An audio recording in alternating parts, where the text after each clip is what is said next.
purpose of the pre-trip inspection is to ensure the vehicle is mechanically safe and roadworthy.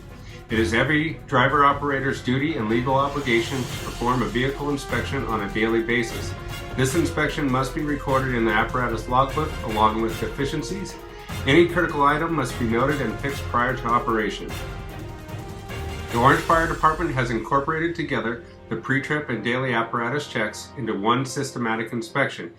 Each operator shall develop a thorough system for conducting all appropriate pre-trip, weekly, monthly, semi-annual, and annual vehicle checks. The Orange City Fire Department has created a 12-step process to help you complete your daily apparatus check.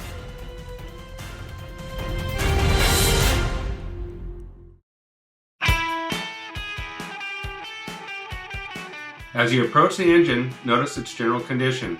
Look for damage or leaning to one side. Look under the apparatus for oil, coolant, grease, fuel, or water. Check around the apparatus for hazards or loose equipment.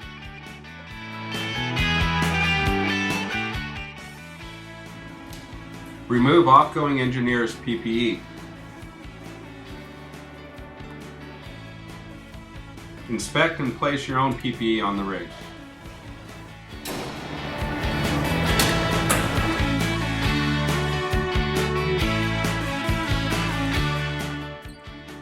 Ensure that the maxi brake is applied.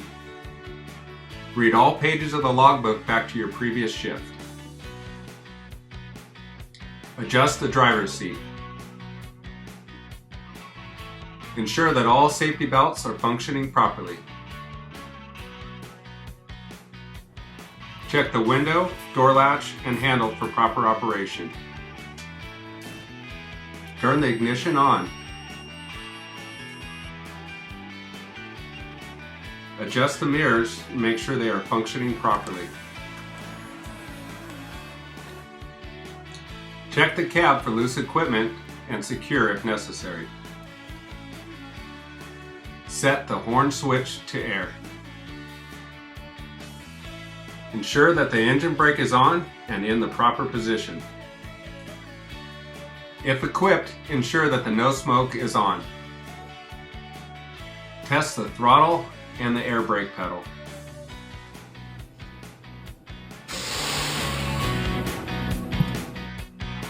If equipped, check the retarder pedal. Ensure that the apparatus is in neutral. Check all gauges, left to right, top to bottom. Check that your voltmeter is reading at least 12.6.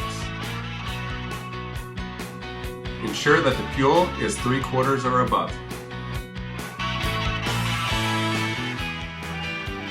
Ensure both air gauges read 90 or above.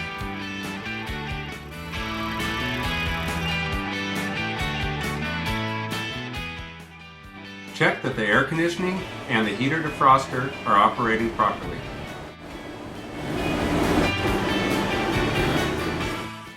Check interior cab lights.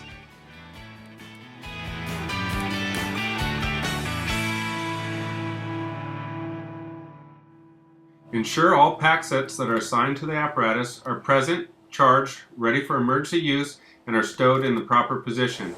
Confirm each radio has an assigned lapel mic. Ensure that Knox keys are present and locked.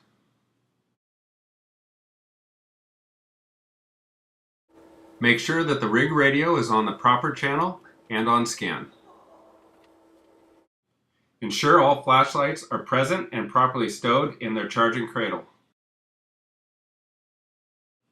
Make sure the TI battery is fully charged and the unit is functioning properly. In a systematic order, open and check all compartments for proper inventory.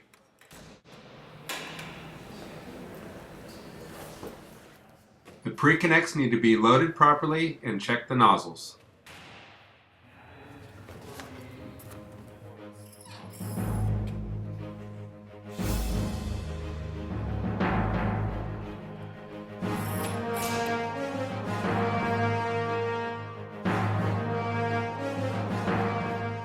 Make sure all discharge caps are secure. Look to see that the water tank is full and the foam tank is full. Make sure the transfer valve is in the pressure mode. Tank fill closed, tank to pump open.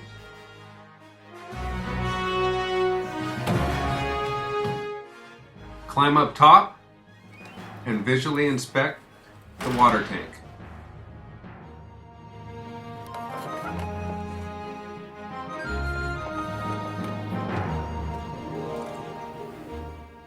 Continue to check all of the inventory on top of the rig.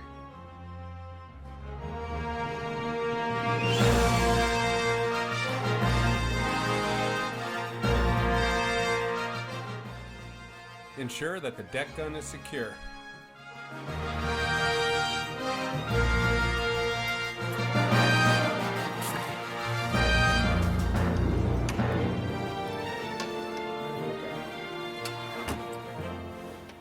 Continue opening all compartments and checking all of your inventory on top of the apparatus.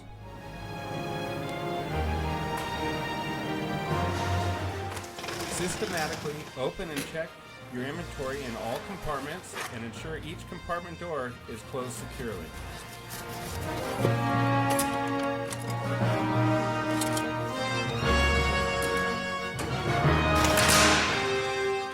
Ensure that all SCBA bottles are full. Perform a daily check of your breathing apparatus. This includes checking all straps, air level, and that your Vibra Alert operates properly.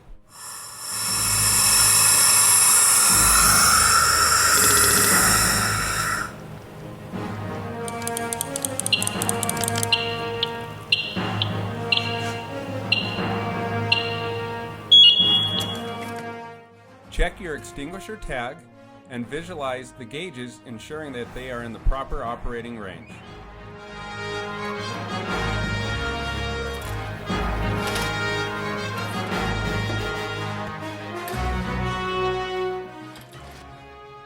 Make sure all tools are present and secure.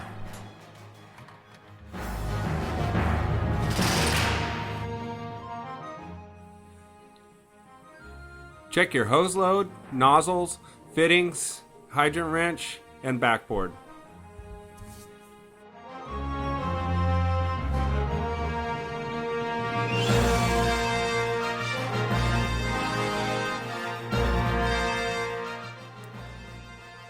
Check your EMS equipment, restock if necessary, and if you're a paramedic, make sure your drug log is signed.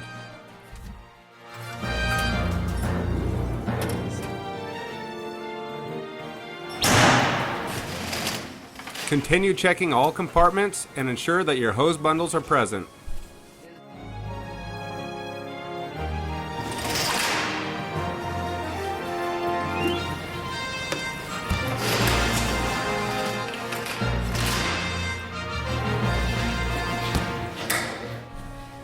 Reminder, it is the engineer's responsibility to have a complete inventory and make sure everything is in proper working order.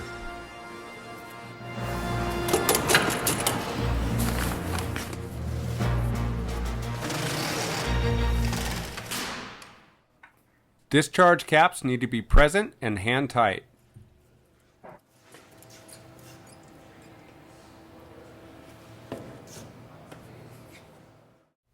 Pre-connects need to be loaded properly. In-cab equipment needs to be checked.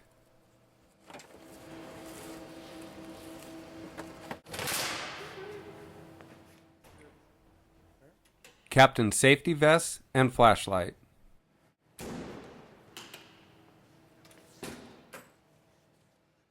Accountability board, maps, and booklets.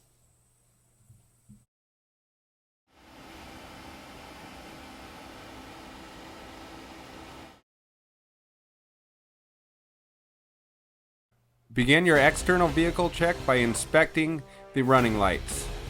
Check your windshield for cleanliness and damage. Inspect the windshield wipers. The grill should be secure and the radiator not damaged.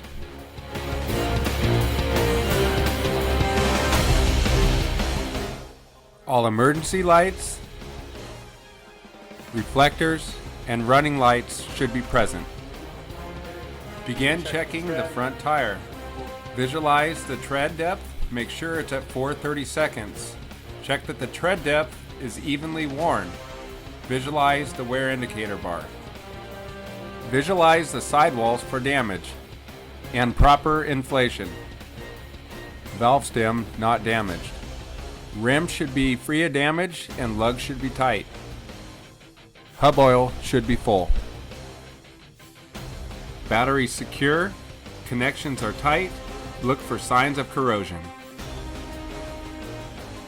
Fuel cap present and hand tight. Check the sidewalls and the rims. The tread depth on the duals should be 230 seconds. Look to see that there are no objects and the duals are spaced properly. Mud flaps present and secure. On the rear of the apparatus, inspect the lights, narrow stick, running lights, and license plate. Inspect the other side of the apparatus in the same manner you inspected the first side. That includes rear duals, front tires, and batteries.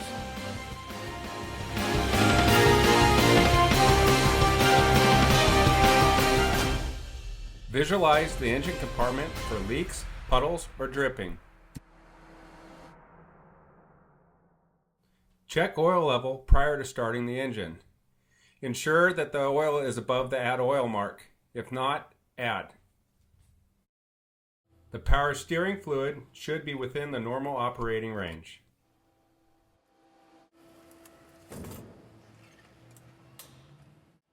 Inspect windshield washing fluid and the coolant overflow.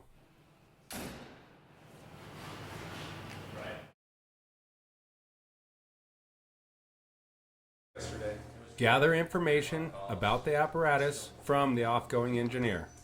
But other than that, we had to sit in some class last night. It was terrible. Ventilation.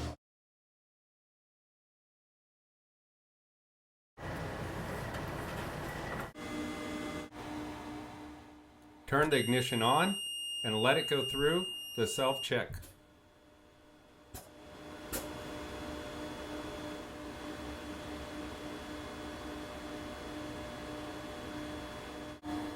Start the apparatus and immediately check the oil pressure gauge. Depending on the apparatus, the oil pressure will read between 10 and 30 psi. Pull the apparatus outside to a safe location where you can keep the apparatus running.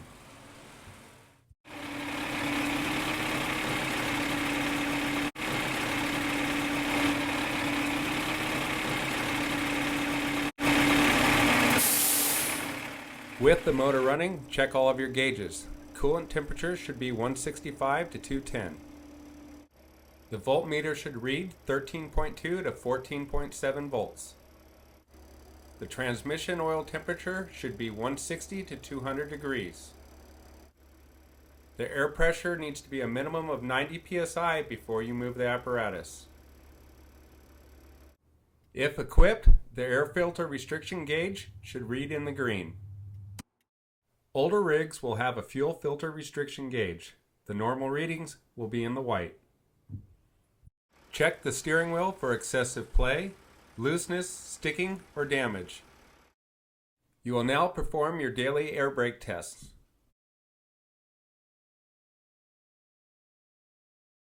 On apparatus 1500 and newer, you may use the push-button diagnostics to check your transmission oil level. This is done by pressing both arrow keys simultaneously. Rigs without this feature need to have the transmission checked while the motor is warm and running using the dipstick.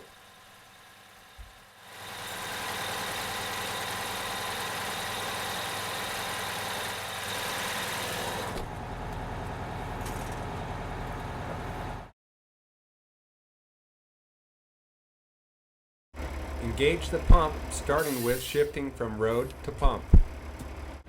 Then press reverse, neutral, drive, and check your indicator lights. pump is engaged. Begin your out-of-cab operation by checking your indicator lights, opening your engineer compartment, and switching your radio from front to rear. Develop a systematic routine to check everything on the pump panel.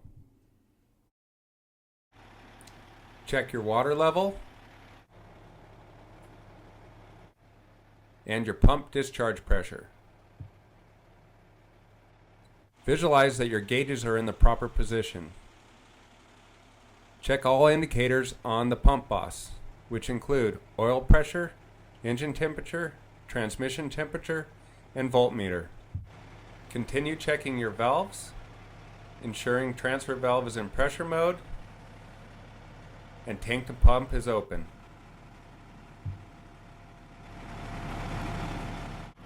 Check your foam level and the rest of your valves.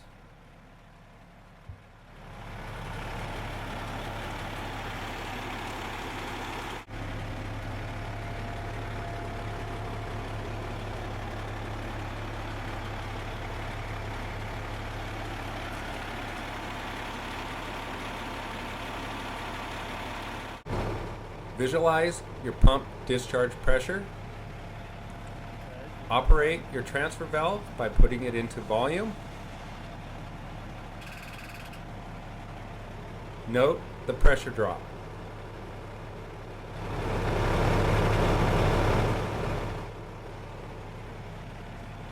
Return transfer valve back to pressure. Make sure pump discharge gauge is back up. Exercise the water tank fill by opening it all the way and closing it.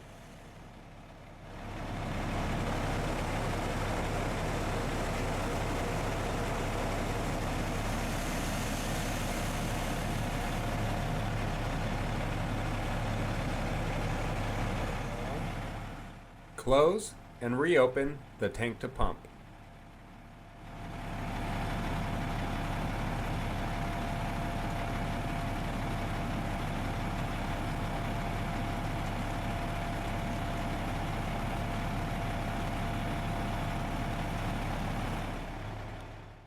Press your preset button and make sure your pump boss and discharge pressure gauge coincide.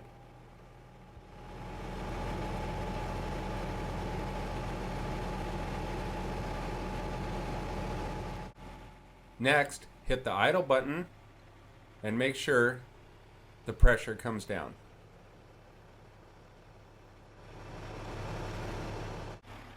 Next, increase your throttle to 200 psi.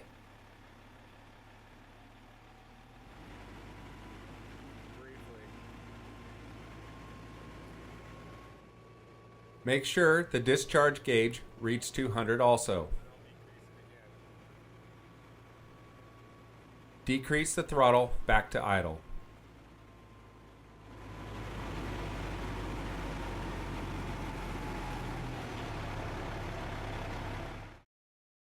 To perform the pump governor test, increase the throttle to 150.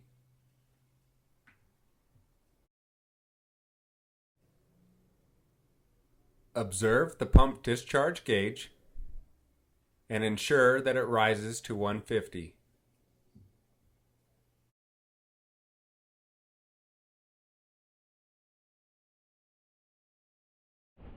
Note the RPMs. In this case, we are at 980. Open the tank fill valve all the way.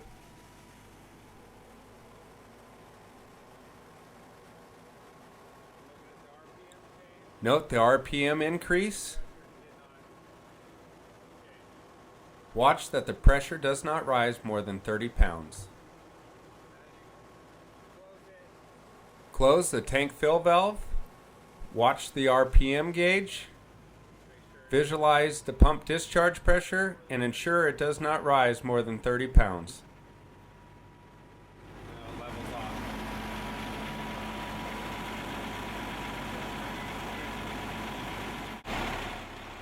All valves should be returned to ready mode.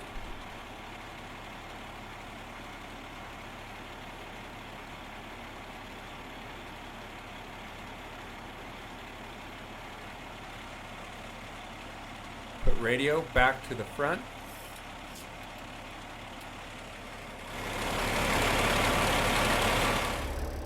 Take the pump out of gear.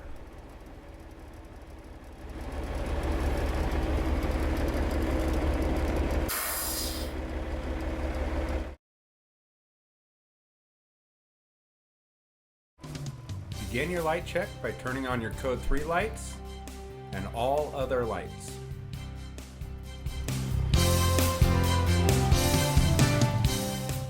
Be sure to include headlights, flashers, and high beams. Start at the front and systematically check all of the lights. Move to the side of the apparatus. Check the alley lights, turn indicators, code 3 light, step lights, scene light, and the spotlight. Continue checking all of the lights on the side of the rig. Move to the rear of the apparatus, check the narrow stick, pickup lights, code 3 lights, turn indicators, and with assistance, check the brake lights and the reverse lights. Continue checking all the lights on the other side.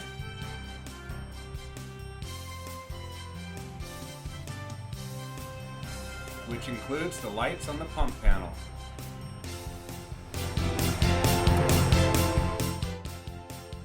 Check positions 1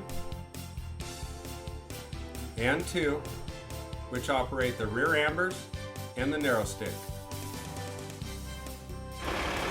Test the air horn, flip the rocker switch, and test the electric horn. Check the siren, the grinder, and the siren brake. At the conclusion of your daily pre-trip apparatus inspection, sign your logbook and note any mechanical repairs in red. The engineer is responsible to perform a daily pre-trip inspection each shift. The order in which everything is completed is up to the engineer. Please check the engineer manual for more information.